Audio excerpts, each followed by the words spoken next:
नमस्कार, मी सौ मिनल मोदी, राहणार मुंबई.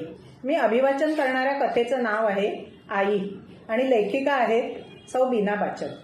आई आई पक्का लवकर येशील ना? बघ हं, आपली पिझ्झा पार्टी पण केव्हाची पेंडिंग आहे. आज दादूचा ॲन्युअल डे पण आहे. आपण आधी त्याच्या स्कूलमध्ये जाऊ आणि मग तिथूनच तिघे बाहेर जाऊ पिझ्झा खायला. समजलं? चिवूने एका दमात आपलं वाक्य संपवलं. ऑफकोर्स, मी कसा विसरेन. चिवू, आज दादूचा ॲन्युअल डे आहे ते हे बघ. हे काम मी फटाफट संपवतो आणि लगेच घरी येतो. आनंदने आपल्या लाडक्या चिवूला प्रॉमिस करत फोन ठेवला. तोच त्याचा कलिग रोहन त्याच्या केबिनमध्ये शिरतच होता. मग काय आनंद, आज काय फरमाईश चिवूची? रोहननं विचारलं. अरे काही नाही यार, मयंकचा ॲन्युअल डे आहे तेव्हा त्याच्या स्कूलमध्ये जायचंय आणि तिथून मग डायरेक्ट पिझ्झा पार्टी. आनंद उत्तरला. यार, मानलं पाहिजे तुला. आमच्याबरोबर एक दिवस पार्टीला चल म्हटलं तर येत नाहीस. किती वर्ष झाली मुलांना सोडून साधा लोणावळ्यापर्यंतही पिकनिकला नकार असतो तुझा. नेहमी एखाद्या बाईला लाजवेल असं घर आणि ऑफिस सांभाळतोस. एक दिवस तरी दे स्वतःला.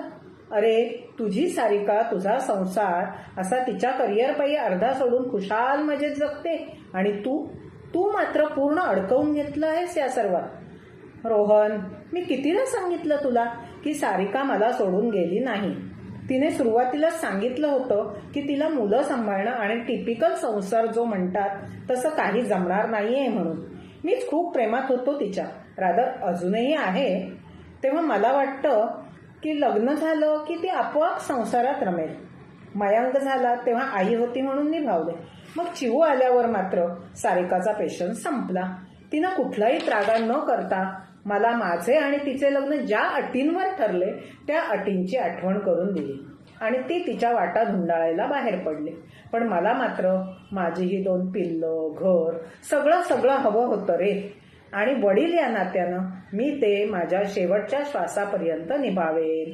एखादी बाई घर आणि कामाचे ठिकाण लीलया सांभाळते, रादर तिच्याकडून त्या मल्टीटास्किंगची अपेक्षाच असते सर्वांची.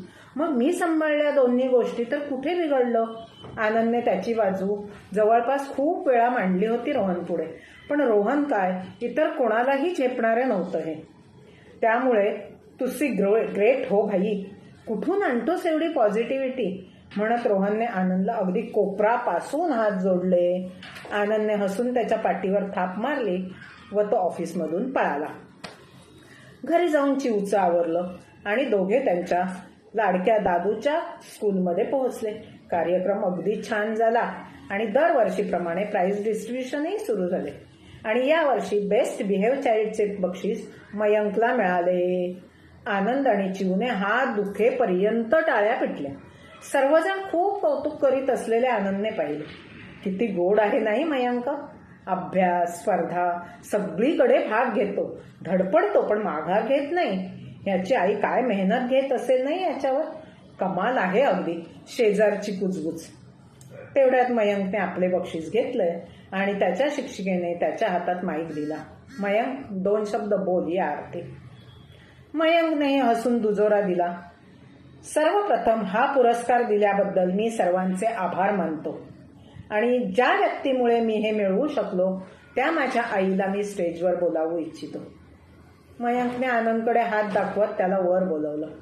आनंद एक क्षण गडबडला, पण हसून तो स्टेजकडे जाऊ लागताच, आई म्हणता आनंद स्टेजवर का जातोय? हे नक्की काय प्रकरण आहे? असा भाव सर्वांच्या चेहऱ्यावर स्पष्ट दिसत होता. तुम्हाला सर्वांना खूप आश्चर्य वाटलं असेल ना की आई म्हणून बोलवलं आणि माझा बाबा आला इथे. कारणही तसेच आहे. मी फार लहान असल्यापासून बघतोय माझ्या मित्रमैत्रिणींना. शाळेची मीटिंग असो, पिकनिक असो, एखादी परीक्षा असो किंवा अगदी रोजचा शाळेत आणण्याचा टिफिन, सगळ्या आया इतक्या जागरूकपणे ही कामं निभवायच्या की बस. पण माझ्या घरात ही सगळी कामे माझा बाबाच करत आलाय, अगदी न चुकता आणि न कंटाळता. त्यामुळे माझ्यासाठी आणि माझ्या बहिणीसाठी आमचा बाबाच आमची आई आहे. तेव्हा हा पुरस्कार माझ्या या लाडक्या आईसाठी. मयंकचे हे 2 शब्द संपेपर्यंत पूर्ण सभागृह टाळ्यांनी दणाणून गेलं होतं. त्या टाळ्यांमध्ये आनंदाचं कौतुक होतं, त्याच्या मुलाच्या विचाराचं अप्रूप होतं आणि आई ही केवळ हाक न राहता तो एक स्वभाव गुण असू शकतो आणि त्याला कुठल्याही स्त्री अथवा पुरुष कुंपणाची बंधनं बांधून ठेवू शकत नाही ही जाणीव देखील होती. अखेर आनंदला त्याच्या पॉझिटिव्हिटीचा स्रोत सापडला होता. धन्यवाद.